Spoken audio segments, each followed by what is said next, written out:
guys, Cam McClellan. Al Lewison. Welcome to today's Wealth WOD. Workout of the day. I want to talk today about the butterfly effect. The butterfly effect. So everyone's heard the term butterfly effect. Originally it came from a scientific paper written in 1967, and so the butterfly effect came from the name of the paper that was written. So the paper was titled, "Does the flap of a butterfly's wing in Brazil create a tornado in Texas?"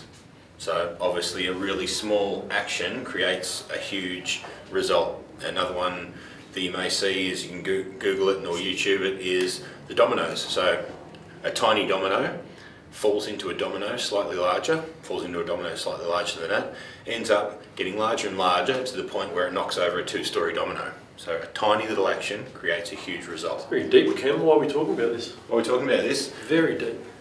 Yeah, a lot of people talk about how we got started and what they can do with their kids to get them started, or what they can do themselves to get started. So that's why we want to talk about the butterfly effect. So yeah, one that we talk about is do something today that 10 years from now you'll thank yourself for. Now, the point Cam's making about the butterfly effect is the smallest action creates a massive reaction.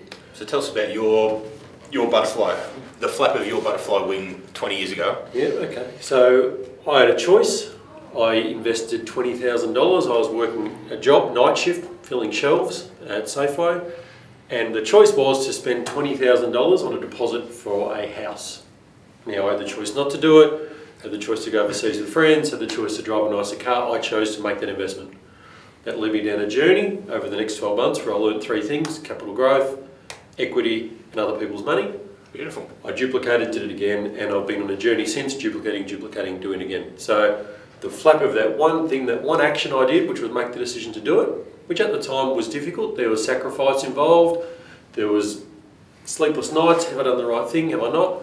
But it's led to a result now that I'm so happy I made. So hang on, let's look at the small domino being your $20,000 investment to nowadays, and without sounding like we're big noting, we've got currently about $720 million worth of property developments underway around Australia. So that tiny action obviously duplicates out. Now we talked about the French guy, Warren Buffett, the other day. Warren Buffett.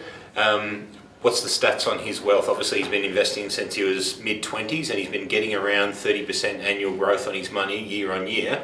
But where's his final? So we're talking about when the large amounts of compounding come in. What's his... 99% of Buffett's wealth was achieved after he was 50.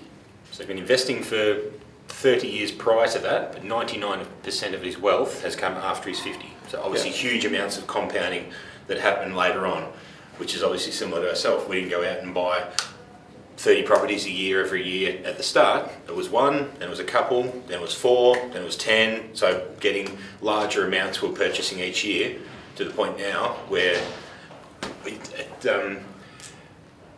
people talk about money like a river. So money flows downstream, and basically people who earn a living go and scoop a little bit of money out of the river and they carry it back to their family and work.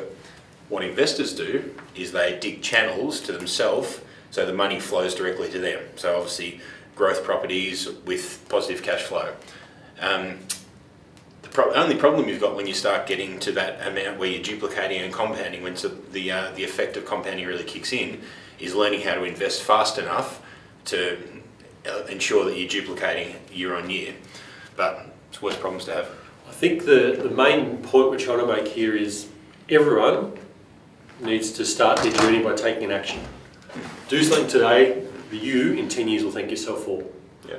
The other way I look at it is, in 10 years, if you choose not to do it today, what will you be saying to yourself if you go back in time? Yeah, there you go. So for parents looking at how to get teenagers started on it, the reality is I think it's nearly impossible. You want your kids to save and learn the value of money, so dollars earned for time spent, but I think it's nearly impossible for a kid nowadays to save up for a deposit, to be brutally honest.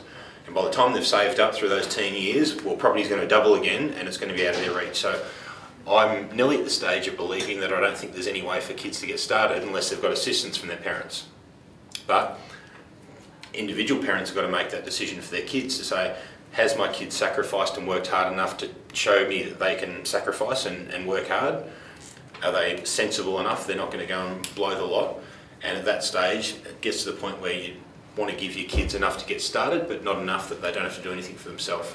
So parents are going to help with deposits for kids, Cam. I'm assuming the parents must need something behind them. So their journey should have started well before that, when kids are young, or before kids when they can afford to put some money away, so that when the time comes they can dip into their equity potentially and help them out. Yeah, correct. So redraw the equity on their own home, or if they have an investment property, redraw 50, 60, 70 grand to get a kid started. I don't think there's anything better you can do for a kid nowadays.